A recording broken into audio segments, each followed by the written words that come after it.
ఉండదు ఇంట్లో. Sir present వచ్చేసి మీ 266వ సినిమా వచ్చేసి 'సర్పంచ్ వీరరాఘవ' సినిమా కాబట్టి మరి ఈ సినిమాకి తగ్గట్టుగానే మీరు ఎప్పుడైనా అవకాశం వచ్చిందా మీకు సర్పంచ్‌గా ఏమైనా?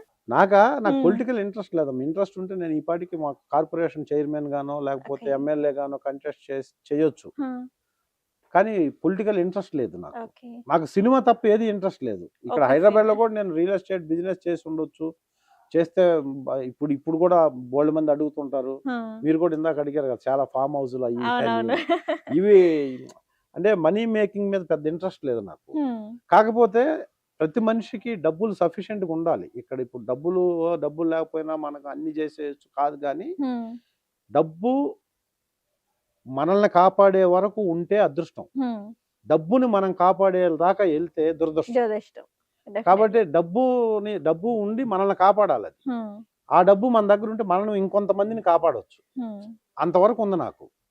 కాబట్టి ఇది పాలిటిక్స్‌లోకి వెళ్తే ఇంకా సర్వీస్ చేయొచ్చు. కానీ బేసిక్‌గా మనకు మైండ్ థాట్ అది ఉండాలి. నాకు అది లేదు. అది లేదు కాబట్టి ఇంట్రెస్ట్ లేదు. ఇంట్రెస్ట్ ఉంటే సర్పంచే కాదు కానీ ఇంకా పై లెవెల్‌కి ఎప్పుడో చేసేవాడిని. ఆ క్రెడిబిలిటీ ఉంది ఊర్లో అక్కడ.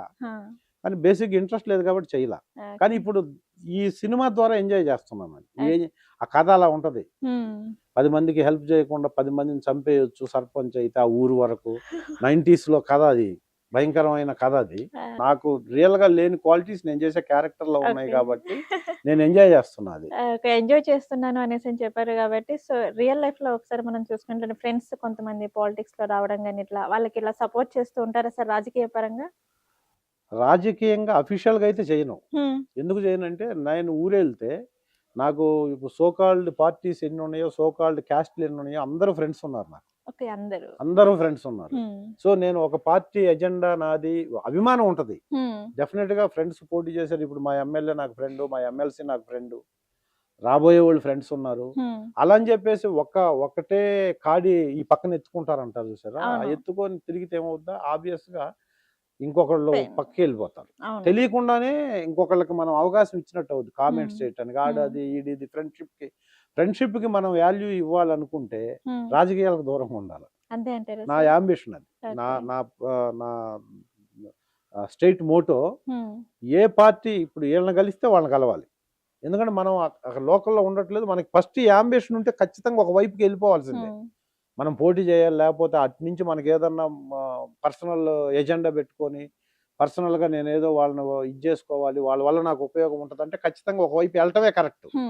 కానీ మనకు ఆ ఎజెండాలు ఏమీ లేవు కాబట్టి మన జెండా అంతా ఒకటే.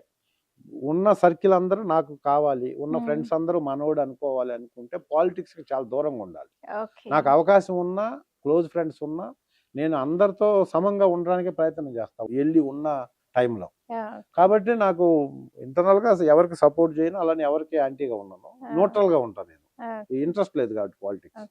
ఓకే సార్, అటు మీరు యాక్టర్ గా ఉన్నారు కాబట్టి అలానే ఇంకొకటి ఏంటి అంటే మీరు మోటివేషన్ స్పీకర్ అని చెప్పి కూడా మేము విన్నాం కాబట్టి సో ప్రజెంట్ యూత్ కి మీరు ఏమైనా ఒక మెసేజ్ ఇవ్వాలి అనుకుంటే యాజ్ ఎ మోటివేషన్ స్పీకర్ గా ఎటువంటి మెసేజ్ ఇస్తారు? ఈ మోటివేషన్ స్పీకర్ అనేది సపరేట్ గా ఏం లేదమ్మా. పిలుస్తుంటారు, వెళ్తుంటాం, చెప్తుంటాం. అది ఇప్పుడున్న యూత్ కి ఏం చెప్తానంటే, మీరు బయటికి వెళ్ళి ఇంటికి వస్తే ఇంట్లో ఉన్న మీ అమ్మగారికి చెప్పకుండా ఉండే ఒక పని చేసి రావద్దు. మీరు ఏ పని చేసినా ధైర్యంగా మీ ఇంట్లో ఉన్న మీ అమ్మకి నేను ఉదయం నుంచి సాయంత్రం వరకు ఈ పని చేశాను అని మీ అమ్మగారికి మీరు ధైర్యంగా చెప్పగలిగితే మీరు క్లీన్. ఇప్పుడున్న యూత్ అలా ఉండాలని నేను కోరుకుంటాను. అంతే. ఎందుకంటే ఈ ప్రపంచంలో నీ మంచి కోరుకునేది ఫస్ట్ అమ్మ, తర్వాత నాన్న. వాళ్ళిద్దరికి చెప్పలేని పని నువ్వు ఒక పని చేసి వచ్చి వాళ్ళిద్దరిలో ఎవరికొకరికి చెప్పలేకుండా నువ్వు ఉన్నావు అంటే నువ్వు యాంటీ సోషల్ ఎలిమెంట్. అంటే నువ్వు అలాంటి పని చేసావని అర్థం. నువ్వు ధైర్యంగా నేను బార్కి వెళ్ళాను, ఫ్రెండ్స్తో మందు తాగలేదు, నేను క్లబ్కి వెళ్ళాను, ఫ్రెండ్స్తో ఎంజాయ్ చేసి వచ్చాను అని కూడా నువ్వు చెప్పగలిగి ఉంటే నువ్వు ట్రాన్స్పరెన్సీ ఉన్నట్టు నీకు. అలా నువ్వు చేసిన ప్రతి పని మీ అమ్మకి ఫస్ట్, తర్వాత మీ నాన్నకో చెప్పగలిగిన స్టేజ్లో నువ్వు ఉంటే నువ్వు డెఫినెట్గా లైఫ్లో విజయం సాధిస్తావు, నువ్వు సక్సెస్ అవుతావు. అలా ఇప్పుడు ఉన్న యూత్ ఉండాలని నేను కోరుకుంటాను. Thank you sir. మాకు సంక్రాంతి స్పెషల్గా చాలా మంచి విషయాలు అయితే మాకు తెలియజేశారు. Thank you sir. Thank you అండి. Thank you so much.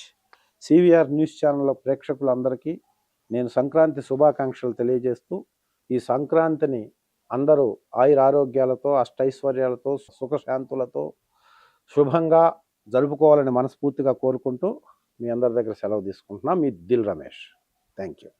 So ఇది చూసారు కదా సంక్రాంతి స్పెషల్ ఇంటర్వ్యూ. నెక్స్ట్ ఇంకో స్పెషల్ ఇంటర్వ్యూతో స్పెషల్ గెస్ట్తో మీ ముందుకుంటాను. అంతవరకు చూస్తూనే ఉండండి సివిఆర్ న్యూస్ ఛానల్.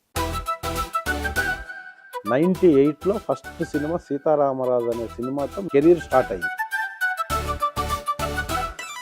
ఏమిరా చంపేసిన అన్నే ఏట కొడవలతో నరికి పారేసినావా, శ్రీబామ్మతో ముక్కలు చేసినావా? సినిమాలో చూసిందనుకున్న రియల్ గా చూస్తేనే చాలా బాగుంది. నాకు ఇన్స్పిరేషన్ అంతా మా నాన్నగారు ఇండస్ట్రీకి రావటానికి.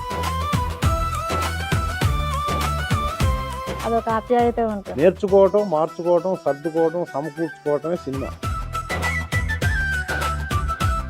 సార్ ఛాలెంజ్ చేసి వచ్చా దీనిలో కనపడేంత వరకు నేను మళ్ళీ ఊర్లో కనపడను. మీకు మీ ఇంట్లో పనికిరాని వస్తువులన్నీ ఆ మంటలో వేయటం, ఈ బుర్రలో పనికిరాని ఆలోచనలన్నీ దహనం చేయండి అని. ఎందుకంటే జీవితం అంటే ఏంటంటే నా దగ్గర ఉన్న రొట్టెని ఇక్కడున్న 10 మందికి పంచాలి అనుకుంటే అది సంస్కృతి. అదే సంక్రాంతి. మీకు సంక్రాంతి స్పెషల్ గెస్ట్ నేనైతే నాకు సంక్రాంతి